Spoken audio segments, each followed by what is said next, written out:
Caroline Palmer is the Safe Harbor Program Director at the Minnesota Department of Health and really coordinated the Safe Harbor for All project. So I'm going to introduce Caroline and she will introduce you to the rest of the strategic planning team.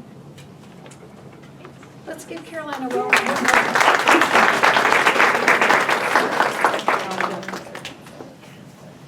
Good morning, everybody.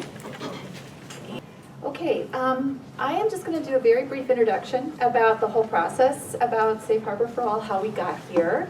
Then I'm going to introduce our speakers who are going to get into the meat of the report, and then I'll come back up and talk a little bit about how we put together our strategic plan through the state agencies to go to our state legislature.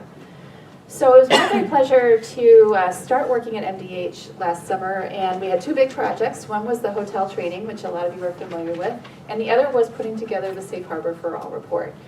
And I want to really stress that this has been a wonderful experience.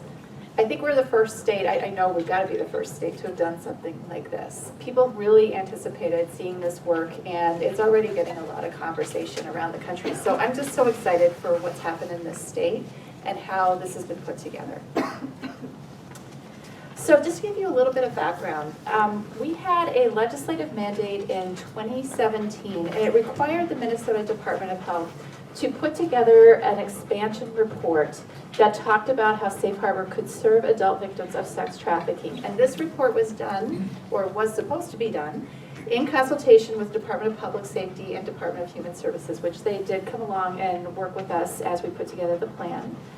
And the report required input from survivors, victim services coalitions, providers, nonprofits, task forces, everybody across the spectrum who had any kind of connection to this issue, and most importantly, of course, survivors and persons with lived experience. Then the requirement was that we had to report back to the legislature by January 15, 2019. We got in a week early, so good for us. These were the areas of interest that the legislature wanted to know about. And this is what really came out of the request for proposals that the Minnesota Department of Health put together in order to get the research team in place. We wanted to know about prevention and intervention services for adult survivors. Very importantly, the intersections of sex trafficking and exploitation with forces of oppression.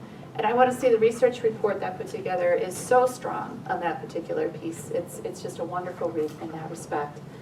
And then the impact of criminal liability on individuals engaging in prostitution.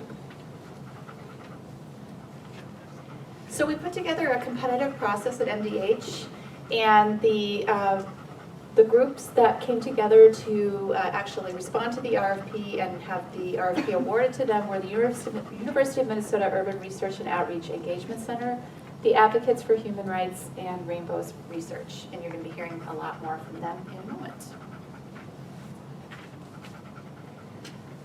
So as we put together our strategic plan, what we needed to think about is how do we communicate to the legislature about the next steps. So basically our perspective was, we were talking about in the event the legislature decides to proceed with implementing progressive prevention and intervention tactics, that we would provide steps for them to follow. And that needed to really have public health, public safety, and human services strategies. So you're going to see all of that play out as we talk about the research report, as well as the actual report to the legislature. So we have two reports. We have the MDH strategic plan, and then we have the research partners report, which is the Safe Harbor for All results from a strategic planning process in Minnesota. And I really encourage you, as you're reading through this, to look at both reports. You have a very comprehensive research report, and then we distilled it down into the strategic plan, which I'll explain a little bit more about later. And then one other thing I just kind of wanted to hit on as we move forward is that MDH really focused on the response to survivors of sex trafficking and exploitation and impact of the harms on the population as required by the legislature. We're a public health agency, so we're really looking at overall population impact. But the research, and again, I think this is so important here for our state, focused on a broader continuum of experience, which informed the strategic plan and really in turn informed everything that we put together in the MDH report. And again, you're going to hear a lot more about that in just a moment. So I'm going to turn it over to our partners from the Minnesota Advocates for Human Rights. And also University of Minnesota, Michelle Garnett-McKenzie and Lauren Martin. Thank you so much.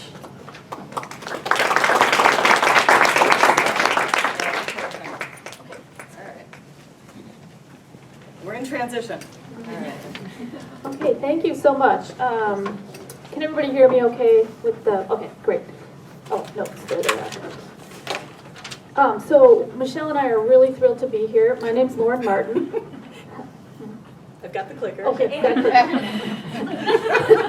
so my name is Lauren Martin. I'm the Director of Research at the Urban Research Outreach Engagement Center, and we were just absolutely thrilled to be part of this strategic planning team. And I'll hand the mic over to Michelle to introduce herself.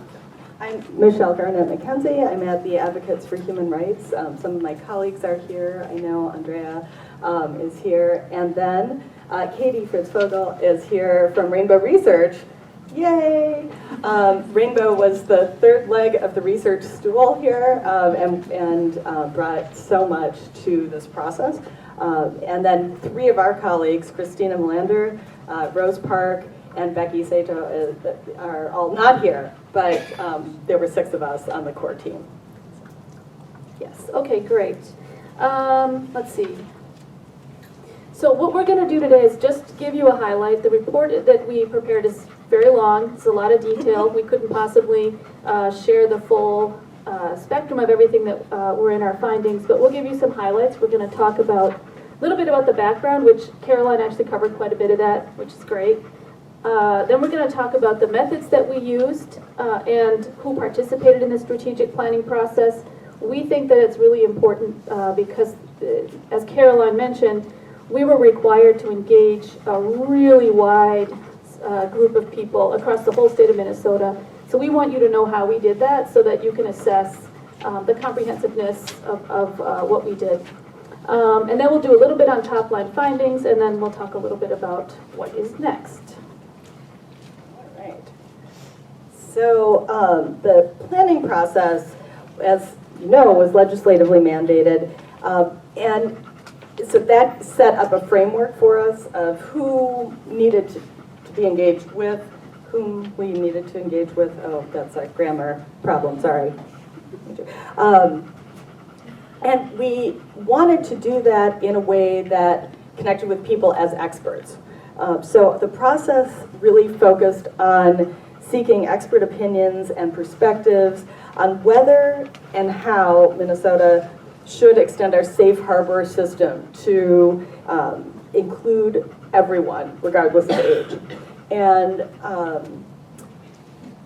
this was really the central question, right? Should we do this? And if we should, how should we do this? That's what the legislature really wanted us to consider. We included exploration of potential changes that were related to the criminal code, because that was also a really central question that the RFP identified, what would be the criminal impact or the impact of criminalization on people. The full report is about, what, 200 pages? It's a little 140 pages. 140 pages plus pages of appendices. And then we have an executive summary. So that really provides an overview of the language, the approach, the methods, who participated, all of the numbers. And if people are interested in using that approach, I know that Lauren and Christina in particular are very excited about the methods and wrote much more that we didn't even publish. So please see them at any time if you want to do this, because it was really an exciting and interesting way to get into the information. And there's an extensive appendix as well so that you can see that. Of course, we had to start with sort of where we are. So Minnesota recognized trafficking as a crime in 2005, began the process in 2010, and ultimately passed safe harbor legislation that we're working under now in 2011 with a delayed implementation date of 2014, giving the state some time to put things into place. And then expanded eligibility for services on up, but we had never yet addressed this question that the legislature wanted: what about all adults? So this gave us really the call here as collectively, should we do this? We've been debating this and discussing this. We had a large task force meeting with a number of panels trying to get through this. There's been a couple of legislative proposals to decriminalize the sale of sex in Minnesota for all adults. And the questions just continue to come up. So that was where we were. I think that's, yeah. So I'll turn that back to you. Okay. You want to click, self-click? I self-clicked. Okay. So, okay, before we dive in, I want to say a few things. Oh, wait, we're on the wrong slide. Okay, there's our, did you click? Clicker. The clicker. It's a comedy team. Okay, so before we dive into the report itself, I want to say a few things about terminology and how we approached terms. So first of all, we did not use the term prostitute. It's in quotes there. It is the term that's in our legislation, so it was hard to avoid that term in this process. But in the report, that we don't use that term. It's universally viewed as stigmatizing, and it's not the term that most people wanted to describe themselves with in our process. There were a few people in our process who did identify with that term, but the majority of people did not. The terms that we tried to use in the report and in our process were really about allowing people to self-identify how they describe themselves and their experiences. So that meant we encompassed a wide range of terms that people used. So some people identified as survivor, to that in the report as lived experience, and then where necessary we differentiate between different kinds of experiences. And really what we were trying to find was people-centered language. So instead of labeling people and having an identity placed upon them, we wanted the language to really be people with lived experience. So we're focused on the people, not the identity category, if that makes sense. Anything else to say about language? This one? Process advisory group. Right. So part of what led us to this more expansive view is working with our process advisory group. So we really wanted this process to be inclusive and to engage widely across the state. So we convened a process advisory group, 35 members. 60% of the people in our process advisory group self-identified having lived experience, which was really important for us to have that voice actually designing the process and shaping the kinds of questions that we asked, how we engaged with people across the state, things like that. They were very clear that we needed to allow people to self-identify with the terminology that was going to most be respectful for them.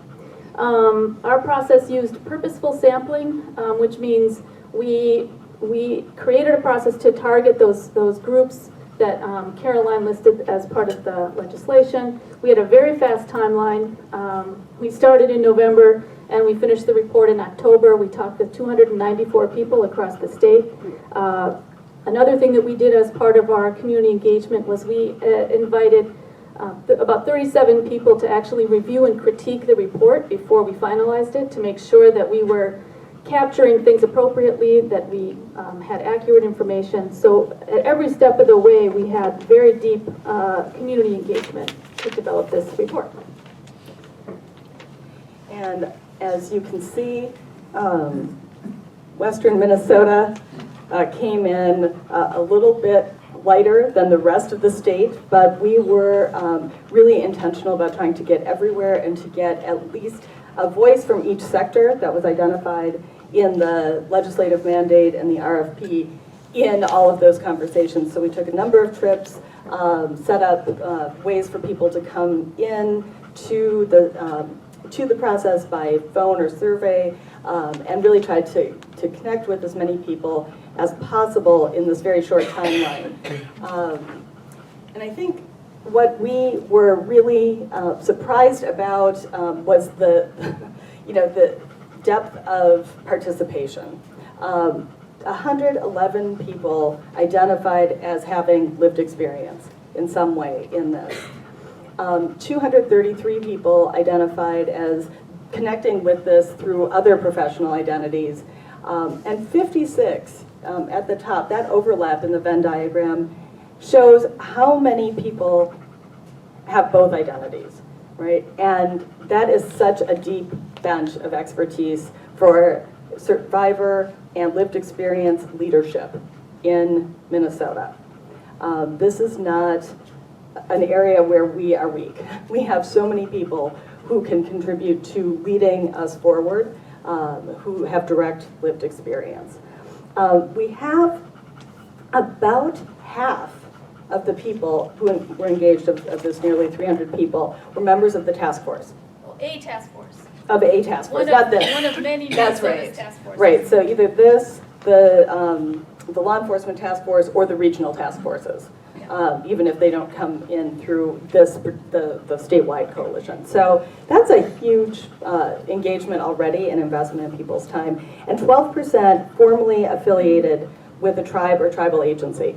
So that was a good representation of folks showing up and providing the information that needs to move things forward. The demographics you can dig into. We've got charts and graphs aplenty, but there is overlap because people could choose more than one identity. So obviously people might identify with several different racial groups, ethnic groups, or language groups, or parts of the state, or things like that. Our demographics for just people with lived experience, for people in that 111 group, majority were people of color or indigenous folks. Only about 38% identified as white or European American. And we did have, I think, trouble connecting with immigrant communities directly, and mostly we're working through advocates because primarily we couldn't get folks in a climate that's really anti-immigrant to participate in ways we would hope to. So that was something we'll need to work for in future. In the full report itself, it is not only physically a thick file, it's 140 pages, okay? But it's also really dense material because we really were able to unearth some serious information that I think we hadn't seen before. We dig in, and I would highlight a few things. One is the description of language and the approach that people identified as most useful and appropriate for working with adults compared to children. This is not the same as Safe Harbor for youth. We don't treat adults like we treat children legally, and we need to respect and think about autonomy in much more systematic ways. Because of the legislative and RFP call on the question about harms and of oppression, we dug into that intersecting oppression conversation really, really deeply. And so that's something that I learned a lot from, hearing from people and reading through all the findings. I think it's very informative in how we come about policy. We identified, and I think this was an area of huge agreement, there was not one person we spoke to who thought criminalization did not harm people. Criminalization of people with lived experience is harmful, and that was the top line finding. We identified some policy alternatives for liability that could be in place or chosen. We also queried about continued criminal liability for people who buy sex. And that was something that, while not unanimous, there was strong consensus that it should be retained, that we should continue to hold people criminally accountable for buying sex. And we looked into the considerations for implementation and really looked around some of the most important things of sort of the framing concept. that dignity, human dignity, was at the core of that. So we looked at, again, not to bury the lead here, but that there was widespread support for decriminalization of the sale of sex. There were some voices who felt that we should continue to make selling sex a crime, but that was a very small minority of overall respondents. It came from all sectors. It was not one in particular. It wasn't law enforcement or courts or people with lived experience. It was all of those sectors, but very small numbers. And instead, the vast majority seemed to have an appetite for decriminalization of the sale of sex. That was the question that was really called by the legislature. Should we decriminalize? And the answer here was yes. But there were caveats and concerns. Particularly by law enforcement, were questions raised about their impacts that might happen for investigations. Things like if a person is a criminal under the and can be arrested, phone data and phones can be seized and looked at without having to go through a warrant process. Things like that. What would that impact be? And there were some people who raised concerns about the overall marketplace for sex. I think much of this appeared to be driven by research from outside the United States, coming from a completely legal market where criminalization of sale of sex or of buying of sex was new.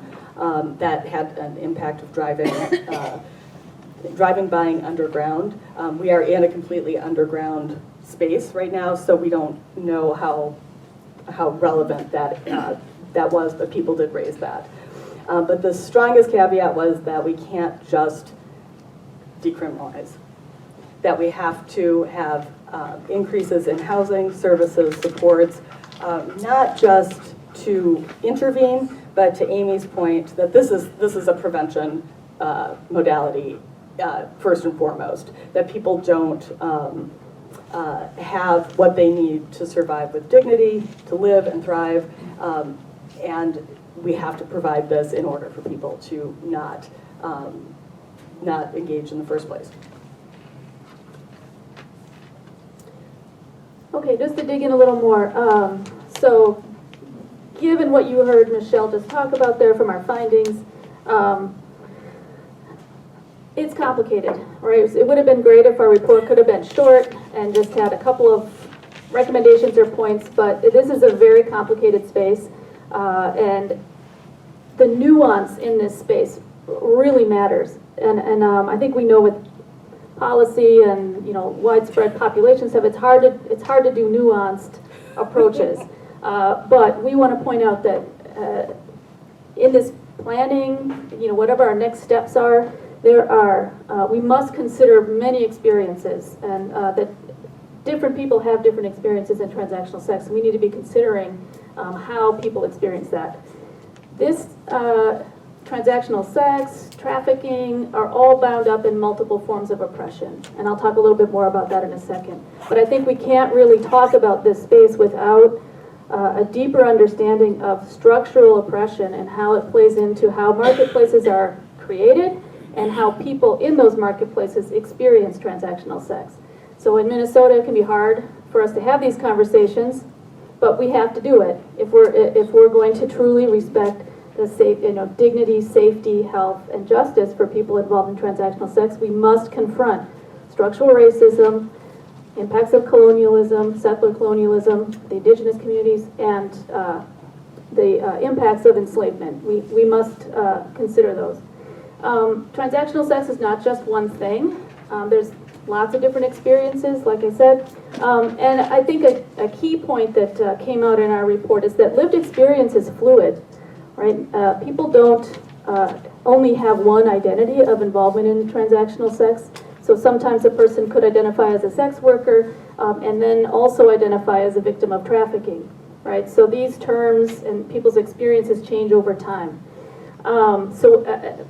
I think we really have to embrace this nuance as we as a state think about where we're going to go. And the way we're sort of looking at this report, the report really helps us set a direction. There's so much more deep digging in that we have to do about how to implement, how to go, where do we go next, right? And that's, Carolyn will come to that in a second.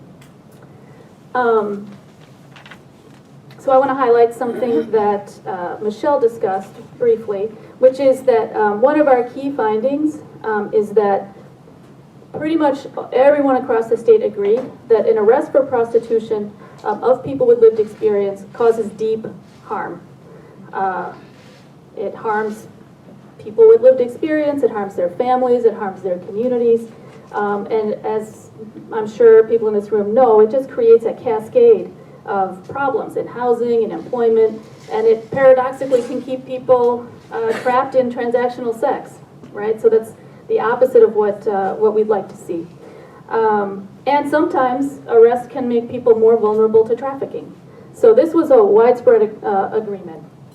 The other thing that was pretty clear is that due to fear of arrest, people with lived experience are not getting the kind of police support that they need. They're not able to access the resources, right? Because if it's an illegal activity, it's very difficult for people to report other forms of abuse and harm that happen as a result of being involved in transactional sex. And oftentimes, because it's criminalized and highly stigmatized, we heard a lot of people with lived experience talking about the kind of stigma that is heaped upon them by people who are maybe supposed to protect them if they're trying to seek police protection or report other crimes. Okay, so then, as I mentioned before, pretty much across the board, people talked about kind of the interwoven nature of stigma, poverty, and racism, and how these intersectional oppressions contribute to harms in transactional sex. But equally, most of the people who participated affirmatively stated that they think all people with lived experience deserve safety, health, dignity, and justice, but that it is often denied by the criminal liability and by, frankly, how people experience services and supports a lot of the time. So our findings surfaced a lot of deep reflection that our systems, they called upon our systems to do some deep reflection on what harms, what type of stigma might some of the helping places actually also be causing, right? So there's some tough stuff in the report about digging deep and reflecting on how we're currently serving people. Okay, I'm going to hand it back to Michelle. As I said, and I got a little thumbs up from Amy, that there are push factors that were identified. People with lived experience pretty consistently talked about poverty, housing instability, economic instability, all of those things that we think of as charity or as public benefits are prevention, right? And Minnesota really needs to look at our housing policy. Our MFIP levels are still set. Cash assistance is the same as 1986 levels. That we really resist doing the work that needs to be done at the same time saying we want to stop trafficking. So we need to be looking at these as unified. That there are serious connections between gender norms, transactional sex, violence, exploitation, cultural norms, that all of this is bound up together. And really importantly, that racism and the legacy of enslavement and colonization not only are push factors, but are continuations of how people experience long generational trauma. So this is something that we need to be thinking about as we build our policies going forward. I want to do a quick time check. Amy, there's no clock in here. It's 10. Okay, and we have until 10:20, and Caroline, you need to say a few things too. We want to leave time for questions, so we're almost done with our presentation. But All right, so the report articulates 19 recommendations. In these categories, we have recommendations about approach and philosophy, relevant criminal issues, prevention and intervention, tribal nations and indigenous communities, and then quite a few around training, reform, and evaluation. And these recommendations kind of get to the heart of some of the findings that Michelle and I have just described. I think at the top of the list of what we can do now is any policy change that is going to be happening needs to be done with the leadership of people with lived experience. And that Venn diagram, we have no shortage of people who are set up to do that leadership and need to be supported to do that, actually paid. We can do some things without changing the legal structure to reduce the negative impact of arrest. So expungement and vacator issues are one thing.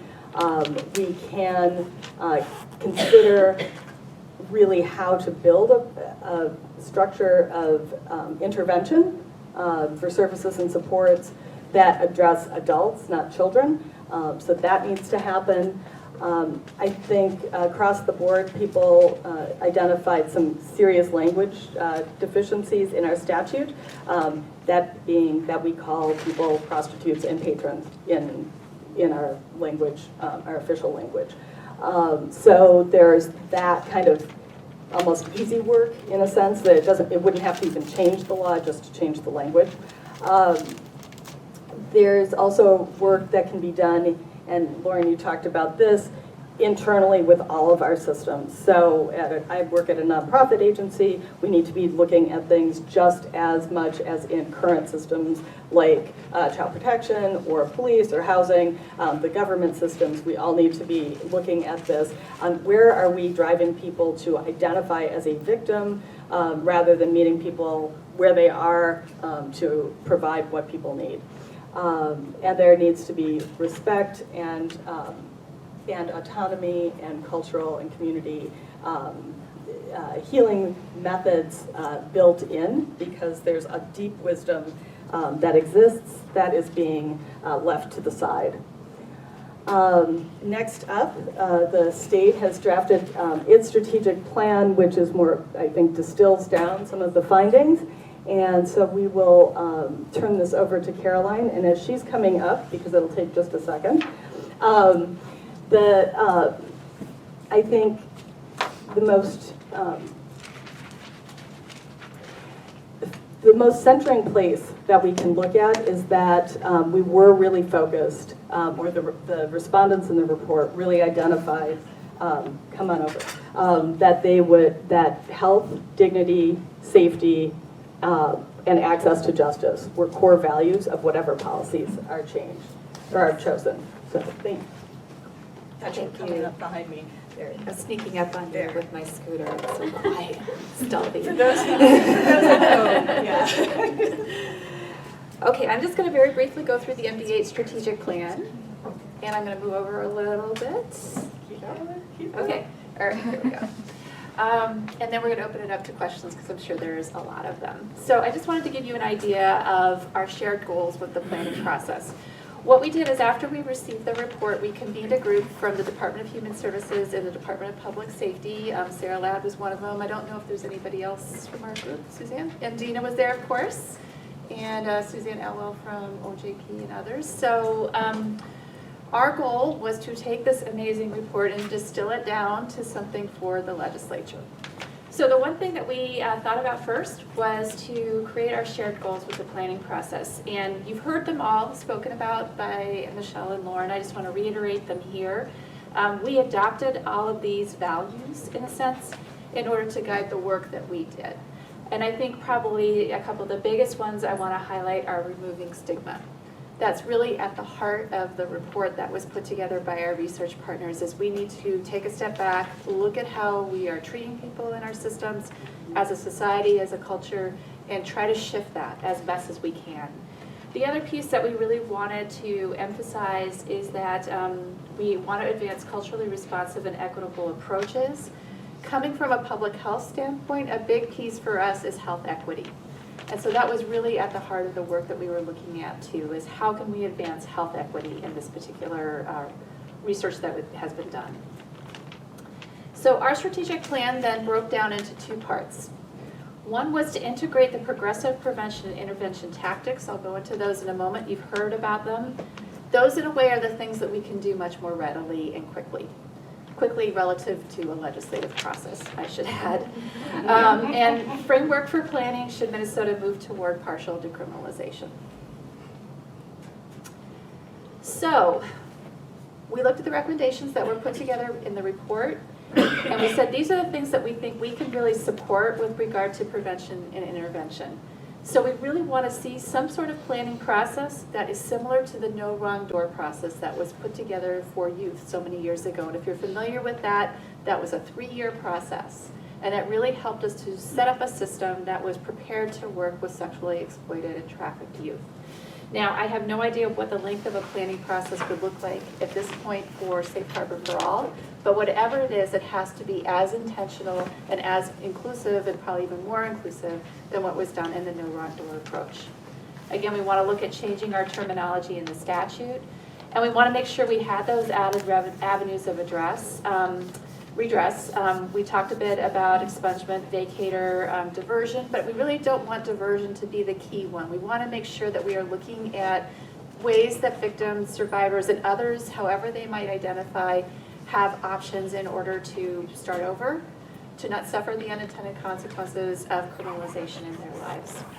A huge part of this is agency self-examination. So all of those agencies, all of those system processes that are out there, what can we be doing as government agencies, what can we be doing as nonprofit agencies to change the way that we do our work? And we have to do that with support and integrating with internal and external stakeholders. On top of that, we really need to increase the accountability in the work that we're doing.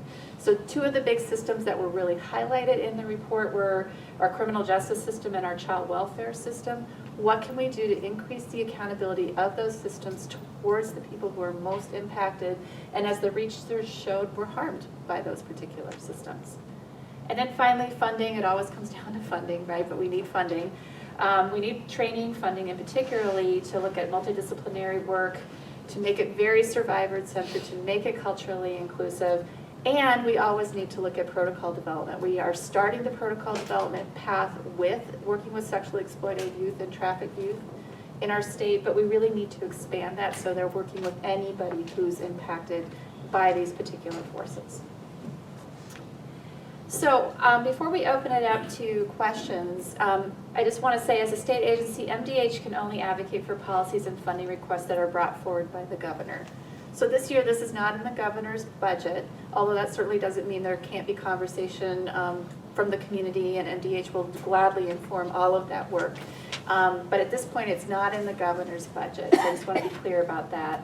But we are going to open it up and find out who's planning to work on the suggestions raised by the report in the strategic plan. What kind of feedback do you have? What kind of just reactions do you have to all of this work? And maybe you guys want to come up too to help field the questions. So we'll just open it up for the next few minutes. There's one back there.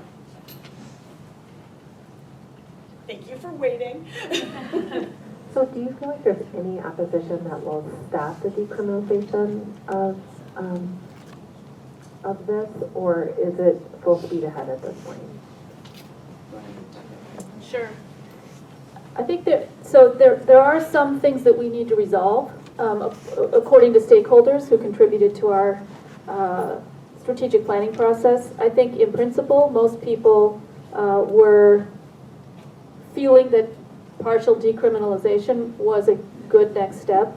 I think there was a lot of concern about how that would happen, what other things might occur alongside that. So if all we do is partial decriminalization, some people were concerned that that might actually increase exploitation in that more people would could potentially engage in transactional sex if they didn't have the housing and basic needs as a prevention step. right? So I think most people were in favor, but they wanted to see increased services, supports, housing, and an approach that's appropriate for adults, and that meets adults in ways that allows them to access services and supports with dignity and autonomy. And so this was not, well, we spoke to 300-ish people. This was not like we spoke to every Minnesotan. And there wasn't, a statewide 100% engagement of all people. This was people who know about the issue and understand the issue and are experts in the issue. So there will be pockets of resistance and of question because people haven't been brought along on that journey. So I think as advocates, our job is to get out with our colleagues with the research and have those conversations. So if you're in law enforcement, that this starts to percolate through those professional communities in advocacy in all of the areas that we're working on, because we can't just lob this in and expect people to suddenly be at the same point as people who've been working a long number of years to understand it. Yeah. Just to add to that, this is not a representative sample of Minnesotans. It's not an opinion piece. We have no idea what the general public's perception or opinion of the things that we discussed in this strategic plan would be. It just wasn't that kind of a report. Yeah. So there's a lot of work. Yeah, and I would add, in the strategic plan, in the piece about partial decriminalization, that's why we really said there needed to be an intentional, thoughtful process that looked at if partial decriminalization went into place interstate, what would more of those responses look like? What would those unintended consequences look like? Would we be doing more good than harm? All of that needs to be looked at in a much closer way. I will say, I don't know if any of you saw, there was a Star Tribune editorial that came out soon after the report was released. It was very supportive of the process that went through, and that was a great win as far as bringing it out to more Minnesotans, and we're happy to have had that support. Yes?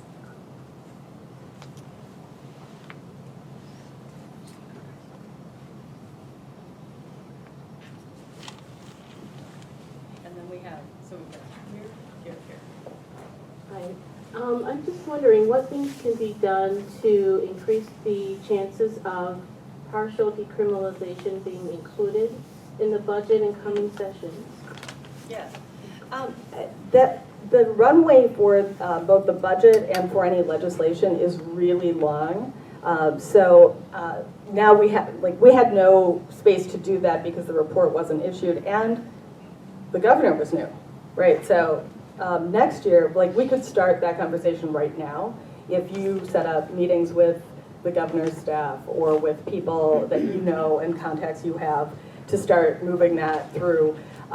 Organizations like this task force's own policy committee or the Minnesota Coalition Against Sexual Assault or the Minnesota County Attorneys Association, all these professional associations also there are some stakeholders who really hold a lot of sway around this, and they need months. They usually develop their agendas early on, May, June, July, August of this year, start that work with those associations and organizations.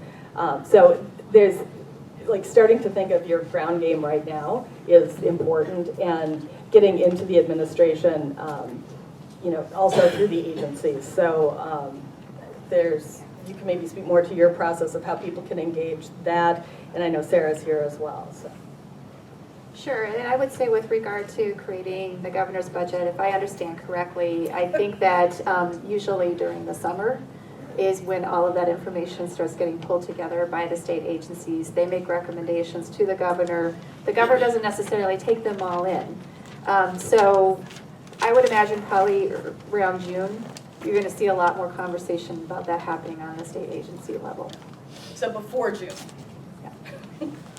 Okay, thank you, Michelle, Lauren, Caroline, and the whole core research team. I really liked especially how you highlighted kind of in the next steps. There are legislative pieces, which was just raised, but also I feel like you put out an excellent challenge to everyone here in this room who is working in any way with trafficking or exploitation, or people with lived experience, as far as how we can examine our own approaches, our own participation in stigma, in systemic oppression. And so my question for each of you, what practical, how can we be intentional about that? Because that is work that we can start today, right now. I would love to hear practical ideas as far as how we can do that individually within our own sphere of influence, and also collectively as the task force and within our other networks. That's a great question. You want, we'll just go down the line? So I think the first and foremost is to engage people with lived experience in how you do your work. Truly listen and be open to hearing critique in a way and taking it on board. I think the very first recommendation in our report is leadership of people with lived experience. And I think we cannot emphasize that enough, and how leadership, engagement of people with lived experience at every level is just, I don't know how we get, I think that's the first and most important step toward working toward destigmatization, because if you're not a person with lived experience, it's hard to know what the stigmatizing environment is. We have to listen to people, we have to believe them, and then we have to take it on board in our service provision. And for us, I'm at a nonprofit agency that often gets funding from either government or more from individual funders and from foundations, and each of those has all these requirements, and we've laid out all these work plans and everything, and sort of stepping back and looking at those and making sure that we're not being driven by our funding to say, okay, well, we'll serve survivors, but we won't serve people who don't identify as survivors. And those kind of breaking those things down for us will be the challenge, just to make sure we kind of go through an audit of that, those mechanics. What does our intake sheet look like? Something that basic. And that's at a small nonprofit agency. So. Yeah, coming from a state perspective, a couple of things that I think we're really fortunate to have is we have many different folks working on many different issues related to health. So for example, we've started some good conversations with our infectious disease unit with regard to what kind of healthcare provision, what kind of screening are we doing, how are we making sure that our healthcare providers are best prepared to work with survivors. We have folks who work on suicide and other diseases of despair who definitely overlap in this area. We have people working on the opioid crisis. I mean, we have many, many different people in our agency who we're starting to connect with. We are also talking a lot about how we can make sure we're getting survivors first and foremost in the work that we're doing.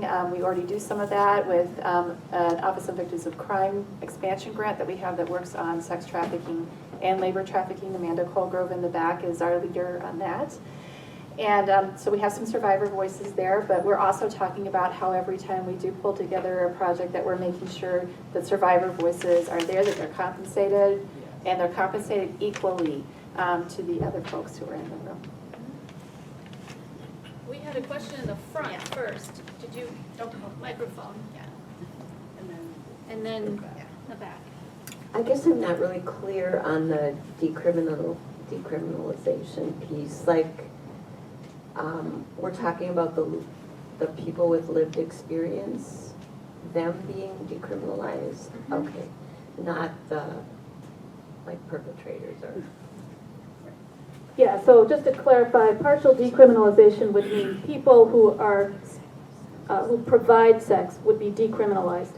It would not involve decriminalization of people who purchase sex or people who facilitate sexual transactions. So it's people in our statute who are referred to as quote-unquote prostitutes, which is not the language that we recommend. So, but that's what partial decriminalization would mean, as opposed to full decriminalization, which would mean transactional sex itself would be decriminalized, which is not the direction that our report suggested we go, although some people did support that. So they're still considered criminal, like, The people who purchase sex would be considered. no, but the, So the statute right now, the way Minnesota law addresses this as a crime, is that promotion of prostitution or sex trafficking is a crime. Being a patron of commercial sex is a crime, and being a prostitute is a crime. So providing, and there are separate statutes for each of those, and this would strike those for the people who, under the state statute, are called prostitutes. okay, thank you. Sure. It is actually extremely complicated, and this is not a bad question. Thank you. I want to know what you're doing, what you're recommending about stigmatizing the buyers. I'm sorry, what are we recommending? Are you about- doing anything to recommending the stigmatization of the buyers? The research suggested that there was not universal, but continued strong support for continuing to consider buying sex a crime. And so that is the recommendation, to continue that as a crime. And I'll just say that the other piece, many people also talked about making sure that when people who purchase sex commit other crimes in the process of purchasing sex, that they be actually charged and arrested for those crimes, many of which are far more serious than our misdemeanor, gross misdemeanor prostitution statutes. So if a person purchasing sex commits violence or rape or assault or stalking, they should be arrested for those crimes, not simply for under our prostitution statutes. There was universal support that that should be happening, and that we should really be focusing on people who purchase sex who commit other crimes, which are oftentimes very serious and very harmful. And I think the piece I would add, aside from continuing that criminalization, and that was very much part of the MDH report too, is we're not thinking at all about removing that, but also treatment. We need to do more as far as providing treatment and education for folks who do buy, who do cross the line. We have some of that in our community. We don't have enough sex offender treatment, period. So we need to be looking to expand that as well. Hi, I'm Chuck Derry from the Gender Violence Institute, and right about the time when you started, I put out this thing on MinStip and Listserv about doing Nordic Model in Minnesota, which is about partial decriminalization.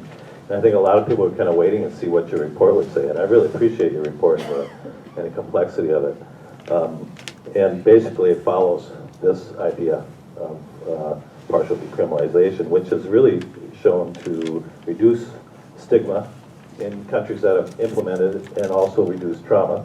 Also changes social norms about male expectation of women and women as commodities. So it's been very powerful, so I'm really pleased with it. To answer this question, who's planning to work on the suggestions raised by the report and strategic plan?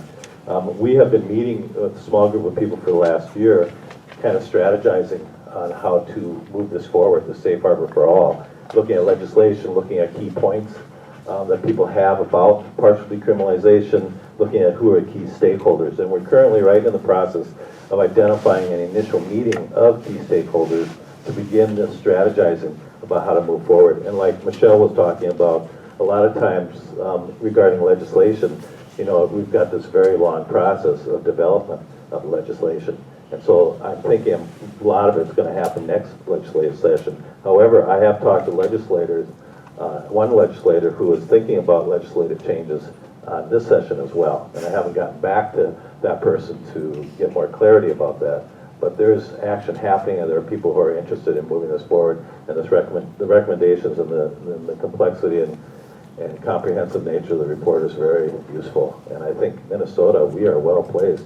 If we make this happen, partial decriminalization and all the services that are needed as well, and continue this process, this is going to go national. And this will have impact internationally in sex trafficking as well. Thanks, Chuck. Chuck. And I guess one thing I can say that has happened at the legislature, aside from all the good conversations that are happening, is there was an informational hearing in front of the Senate Health and Human Services Committee with Senator Benson. And so Lauren went, Beatrice Minito from our office went. Unfortunately, she couldn't be here today to talk more about that. So the interest is definitely there. And I think that will continue to build.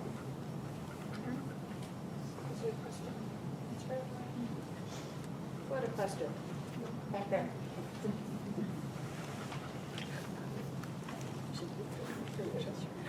What time is it? Does someone have a time? Past 25. Okay. 10:25. Okay, so we need to, is this the last question? Okay. I'll make it really quick. During the research process, was there any conversation or concern raised for offenses beyond prostitution, or is that kind of next steps? And particularly for those who identify as survivors of sex trafficking or labor trafficking, those who have been coerced or forced into committing other offenses? Did that come up? Yes, that came up quite a bit. So what she's referring to is when people are trafficked, sometimes they are coerced into committing other crimes as part of the nexus of their trafficking.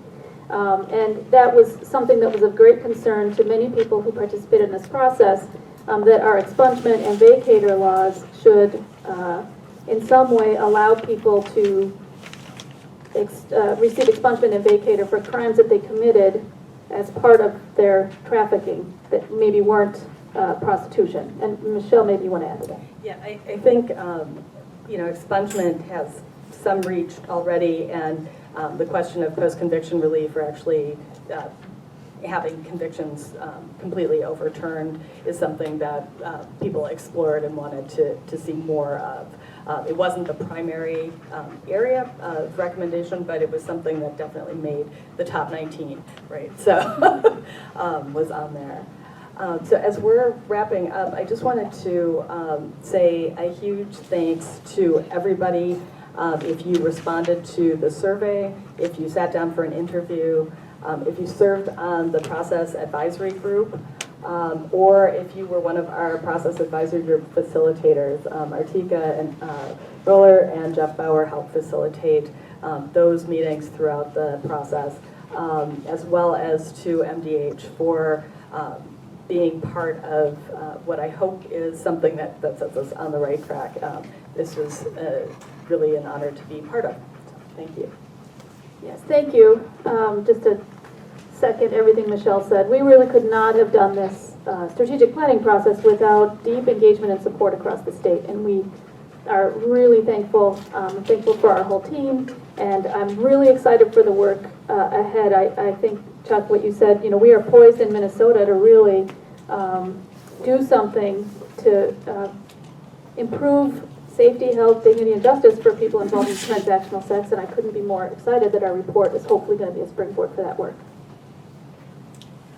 Yes, and I definitely think it's going to be a springboard for many things you mentioned, trafficking as a whole, labor trafficking. The focus of this was on sexual exploitation and prostitution, but we know that we're continuing to expand our approaches as we look at all forms of trafficking and exploitation in our communities. So anytime we have these conversations, it opens up the door to that. And I just want to say thank you so much to the research partners. You did a phenomenal job. We have an amazing report to work from here in the state, and just want to thank you for everything.